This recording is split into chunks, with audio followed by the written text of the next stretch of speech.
Audio Jungle.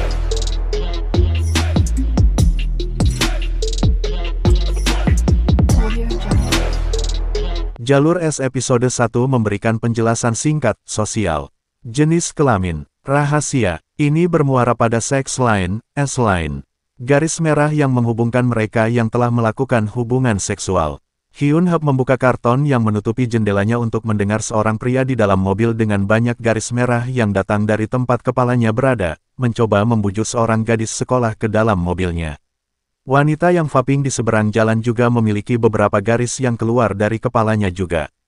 Hyun-Hap duduk dalam kegelapan mengenakan kacamata hitam gelap meratapi bahwa beberapa hal dalam hidup tidak boleh dilihat. Dan dia telah melihat mereka sejak lahir. Saat dia tumbuh dewasa, dia mulai memahami artinya. Setelah menggambar mereka sebagai seorang anak, itu membuat ibunya cukup gila untuk membunuh ayahnya. Dia mencoba untuk menutup matanya dan menjaga dirinya sendiri. Tidak bisa bunuh diri, sekarang dia bertanya-tanya siapa yang menciptakan kalimat itu. Dan siapa lagi yang bisa mengamatinya. Detektif Han mengeluh karena harus merawat keponakannya, tertawa ketika seorang rekan bertanya apa yang akan terjadi padanya jika dia menikah. Sementara itu, dia berselingkuh dengan rekan lain yang akan menikah. Dan keponakannya diintimidasi di sekolah, gadis-gadis menuduhnya melaporkannya kepada pamannya. Di TKP, Han menyelidiki kematian yang mencurigakan. Sementara Hyun-Hap menerima pengiriman buah lagi dari tetangga barunya. Menonton berita tentang pembunuhan lokal, dia melihat seseorang yang tampaknya hanya memiliki satu baris, memang langka. Dia memperhatikan pria satu baris lagi, di seberang jalan. Mengira dia sebagai pembunuhnya pada awalnya, dia sepertinya disambut oleh tetangga baru. Dia menyaksikan garis baru tumbuh untuk menghubungkan mereka. Keponakan Han, Seon-ha, bolos sekolah dan sementara dia meminta uang kepada pamannya untuk membayar mereka, para pengganggu masuk ke lokernya. Dia memberinya apa yang ada di dompetnya dan dengan cepat memar di wajah dan lengannya, tetapi dia tidak mau berbicara dengannya.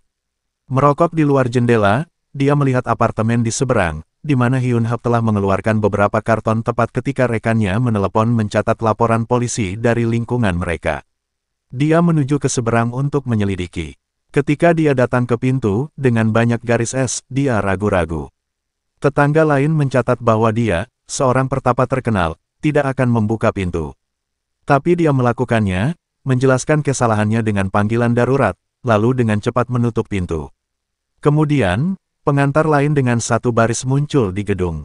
Di stasiun, Han dan rekannya, Dong-si, mendiskusikan kebetulan tetapi tepat ketika mereka akan pergi memeriksanya, Han mendapat telepon bahwa ayahnya hilang.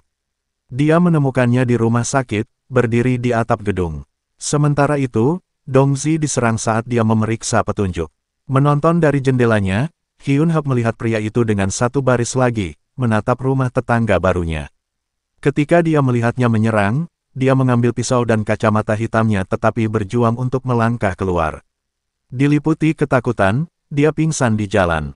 Tetangga itu mengenali Jong Min saat dia mencoba mencekiknya.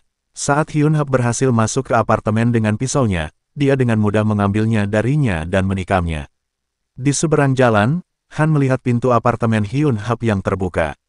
Dia masuk untuk menyelidiki, memperhatikan papan S lainnya, lalu melihat perjuangan di seberang jalan. Dia menembak Jong Min sebelum dia bisa menikamnya lagi. Saat dia pingsan, Jong Min berkomentar tentang garis yang menghilang. Hyun-Hap berpikir bahwa kacamata Jong Min mungkin telah memberinya kemampuan untuk melihat S-lines.